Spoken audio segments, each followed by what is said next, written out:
Tako da, ja, kar je pa tej zvezdniku, ja, jih je bilo en kup, ja. Mislim, zame osebno, trije, ki so mi tudi bili najbolj tako, da sem bila res srečna, da sem jih dejansko spoznala osebno in jim dala roko.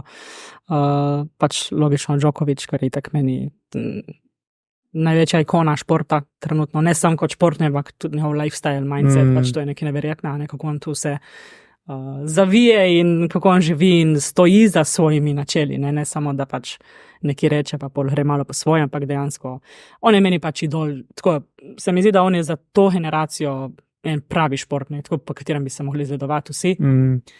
No, pa pač LeBron je prišel, ne, James, z njim tudi, to mi je bilo tudi, nisem verjela, ker nisem dejansko stala zraven njega, se rekla, mi šans, da bom prišel, pač ne, pa Serena Williams, ne, ja, Tom Brady je bil, ampak z njim nismo imeli stika, ker je bil na hospitalityju, tako jih je bilo kar neparno, pa vsi odbojkaši, ful odbojkaši je prišlo, pač iz dvoranske. No, Metašu sicer nisem zasledila, no, Snoop Dogg, recimo, tako taki, ne, ja, pač taki ljudje, ki jih tako, jaz recimo osebno ful spremljam, ne, in pol kar naenkrat zveš, da bojo prišli na tvoj stadion in ti je kar tako, okej, dobro, dajmo zdaj še en drugi fokus, ne, pač, ker dejansko spoznaš nekoga, ker ti da neko bistvo, no, kaj poslušaš, gledaš ali pa kakorkoli. No, Kakšen je občutek, ker spoznaš take velike osebnosti, ki jih spremljaš toliko časa že in po internetu, televiziji in tako, ker jaz sem imel priložnost spoznati par takih ljudi in tak je malo, ko rečejo v angleščini, surreal feeling. Pač zmeraj ga spremljaš in potem si stojiš nasproti njemu in je tako wow. Meni prvi feeling, recimo sploh z LeBronom, mi je bil točno ta, surreal pač ne, to se zdaj ne dogaja, pač, to je bilo pri meni v glavi, to se zdaj ne dogaja. Pač sploh zato, ker dejansko smo jih pač mi, pa ni bilo to naše delo, to je bil splet okoliščin tak, za napisati eno epizodo nadaljevanke pač, ne, najhujše vreme možno, in jaz in še en kolega pač iz moje ekipe in potem pa še en zelo dober kolega pa iz Energy v bistvu departmenta, ker je idol LeBron. Smo slučajno bili izven našega stadiona, smo čekirali, kdaj bo nevihta, ker smo vedeli, da prihaja ful močna nevihta in da bomo mogli evakuirati stadion v nekem trenutku. In moj šef je bil na vezi z Meteo France, zato ker pač smo dobavali direktno informacijo. Jaz sem pa rekla, ne, smo šla ven, ker to je bil toliko ogromen stadion, da nisem imel feelinga dejansko, kaj se v resnici dogaja izvena. Ne? In vsaka, da grem jaz ten Giro ven, da vidim pač, ne, kakšna je realnost, ne, vse je blisko. In tako. No in v tem trenutku, ko se vse to jaz kontroliram in grem še malo bolj dalj hoditi, pride LeBron z družino in to, in je začel dež, in mi smo imeli tele golf kartke za postaviti, znotraj, ki je zelo velika, ne, pač lokacija bila. In potem nastaja od hospitelja, reče, imate čas, zapeljete do... Vsaka me čaki, what? In jaz moja prva reakcija je bila, oh, hell no. Pač ne bom jaz vozila LeBrona Jamesa, a veš, reakcija, ki pač ne prečakuješ, zdi se ti pač res nerealno, neverjetno, da stoji tam pred tabo. In potem pač, dobro, da idemo se te izbrati, ne, v bistvu mi je bil večji stres tam stati pred njim in dejansko pač nekaj z njim narediti, ker vse ostalo, ko sem naredila v Parizu, veš, to je tako pač ful čuden feeling, ne, ker pač jaz se res ne ustrašam nobene stvari skoraj več, tako bom rekla, ustrašaš, da nekaj zapaničaraš, ker res, če daš toliko stvari skozi, ampak to mi je bilo kar, čakaj, kaj se zdaj tle dogaja, za kje bi zdaj mi vozili LeBrona, čakaj, kaj, ne, in pa smo se mi trije popoledli med sabo. Dobro, dej, ne, in pa vse te se ne, in smo šli, in pa smo pač jih peljali do vhoda za hospitality. In to je bilo vse tako, v 5 minutah se to vse odvilo, začel je padati dež, pa tako res kaplje, smo vedeli, da bo ful pač nevihta. Istočasno smo mi mogli iti nazaj na stadion, ker smo vedeli, da bomo v nekem trenutku mogli evakuirati.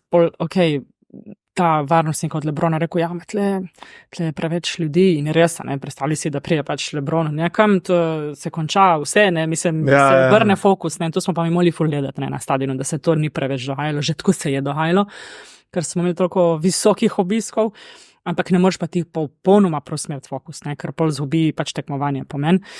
In pa sem nekaj ni problema. Kaj pa smo jaz speljala po eni drugi poti, ker smo imeli v bistvu bil tunel, ki je bil samo za zaposlene, ne, in ekipe, ne, in sem kaj dajmo gremo tle, in tako, in pa smo pač jih peljali tam po njih skrivnih hodnikih, a to je bilo tako res prav, wow, ne, to se ni zdaj zgodilo. To se je res odvilo vse v parih minutah, ne, to ni zdaj, tako kot jaz razlagam, se ti zdi lahko. Ja. Ne, to je bilo tako, ok, mi smo tle, in je bilo rešeno, ne, in pa smo prišli nazaj na stadion in prav največja nevihta vseh časov. Ok, evakuirati stadion, dati ekipe na varno, ne vem kaj, in pol meni takoj nari v glavi, čakaj, in zdaj LeBron? Samo to me je bilo, čakaj, ok, ekipe so na varnem, ostali smo tekmovanje, vsi smo varni, ekipa je bila pospravljena, in tako, čakaj, kam je šel pa LeBron zdaj? Avto imamo mi, mislim avto, tali. In kar enkrat ta pač varnostnik kliče, reče, haj treba pljati nazaj, sem kaj zdaj pa ne bo šlo, ne. Kar nekako so nas posvojili, kot da smo mi njihovi, a nobene veze nimamo mi ne s hospitalitijem ali pa s temi stvarmi, ne, mi smo pač šport, ne, popolnoma nek drugi foh, ne. Ampak se je vse tako odvilo, da pol so oni kar nas malo posvojili in so kar misli, da bomo mi zdaj za njih tam malo poskrbeli. To je bilo tako res nekaj neverjetno. In pol noč pa smo pač se zmenili z varnostjo, njehovo, ne v bistvu, da ostanejo na stadionu.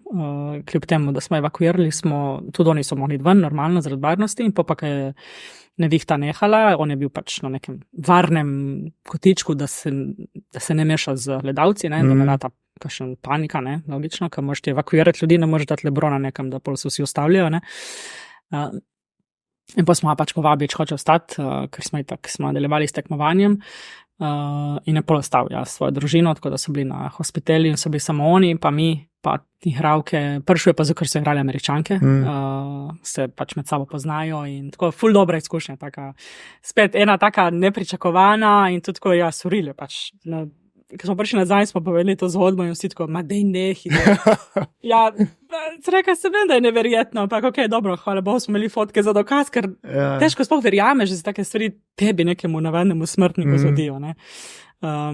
Djokovic, ki je prišel, pa moj šef je tako vedel, da je meni on pač kralj totalni in je rekel, Ines Palihorn, tako namihnil, kdo pa danes, ker je bilo res toliko teh, da na koncu je bilo že, ok, kdo pa danes. Ja, smo samo malo tako že uhibali, ne, in rekel, ne, Jerko, to pa je za tebe in tako sem vedela, sem pa ledla. Sem rekel, lahko grem? In rekel, ja, peti. In se šel hornač, sem izrekla dobrodošlico, sem mu dala roko, pač ful, on je tak prizemljen človek, da... On je ful, ja. Tako je prizemljen, da pri njemu, recimo, mi je bil z bratom, ne, Marko tam, vse na tribuno, pač brez kompliciranja, brez s to varnosti okrog sebe. Tako, pač prišel je let biti voljen, tako zelo skulirano, zelo prizemljeno, nič kaj taza. In na koncu je bil vesel, ko pač je tako, mu je verjetno tudi njemu v redu, da nekdo še iz Balkana, ne, se pojavi, ne, v takih krogih in noč smo 2 besedi rekli in pa sem šla, spet jaz spoštujem te njihove, bom rekla, tistih 5 minut, ki imajo za sebe, ne, mi ne prije nakre pameti, da bi tam, ne vem, se slikamo, a mi podpišeš to, jaz to, pri meni to ne.